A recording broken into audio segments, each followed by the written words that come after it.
वादों पे सरकार को वापस मुकरने की कोई इजाजत नहीं दी जाएगी। अगर इसी तरीके से जो वादे किए गए हैं उस पर सरकार वापस कदम लेगी तो जो प्रदर्शन जंतर मंतर पे चल रहा था उसको बिहार पहुंचने में कोई देर नहीं लगेगी। पेपर लीक के खिलाफ आवाज उठाने का ये बिल्कुल मतलब नहीं होता है कि आप अटेम्प्ट टू मर्डर जैसे सीरियस केसेस में आम छात्रों को जेलों में बंद कर दें।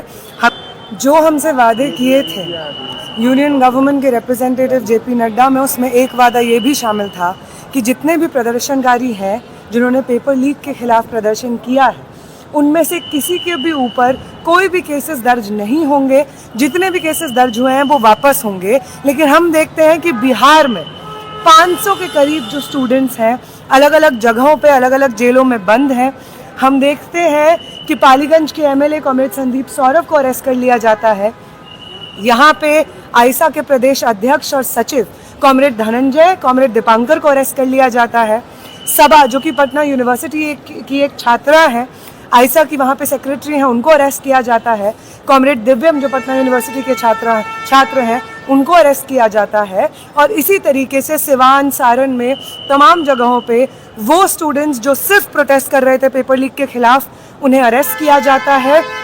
मैं यहाँ पे प्रिसाइसली इसलिए आई हूँ क्योंकि वो वादा जो हमें यूनियन गवर्नमेंट से किया गया था कि किसी प्रदर्शनकारी के ऊपर कोई गैर ज़रूरी कार्रवाई नहीं होगी, जो भी केसेस होंगे वो सब विड्रॉ होंगे, उन वादों पे सरकार को वापस मुकरने की कोई इजाज़त नहीं दी जाएगी। अगर इसी तरीके से जो वादे किए गए हैं उस पर सरकार वापस कदम लेगी तो जो प्रदर्शन जंतर मंतर पे चल रहा था उसको बिहार पहुंचने में कोई देर नहीं लगेगी।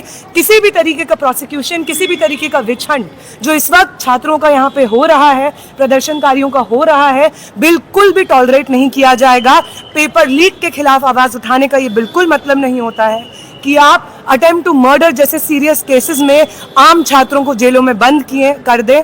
हम यहाँ पे इसीलिए आए हैं क्योंकि हम यहाँ पे जेलों में बंद उन स्टूडेंट से मिलेंगे, हम होम सेक्रेटरी से भी मिलेंगे, पुलिस के जो अधिकारी हैं जो इस चीज़ के लिए रिस्पॉन्सिबल हैं हम उनसे भी मिलेंगे और इन तमाम लोगों को इस चीज़ का याद दिलाया जाएगा कि यूनियन गवर्नमेंट से जो अश्योरेंस है उसके तहत एक वो जो प्रोटेस्ट हुए हैं पेपर लीक के खिलाफ वो सब प्रोटेस्ट जायज़ हैं। आपने हमारे जायज़ प्रोटेस्ट की मांगें मानी हैं, इसी वजह से धर्मेंद्र प्रधान ने इस्तीफ़ा दिया है। और दूसरी बात कि आपने जो वादा किया है कि कोई भी प्रोटेस्टर के ऊपर कोई कार्रवाई नहीं होगी, केसेस जो दर्ज हुए हैं वो वापस लिए जाएंगे, इन तमाम वादों पे सरकार को खरा उतरना होगा, वरना वो प्रदर्शन जो जंतर मंतर पे चल रहे थे वो बिहार में बिल्कुल अगर बिहार की बात की जाए तो पटना में ही 258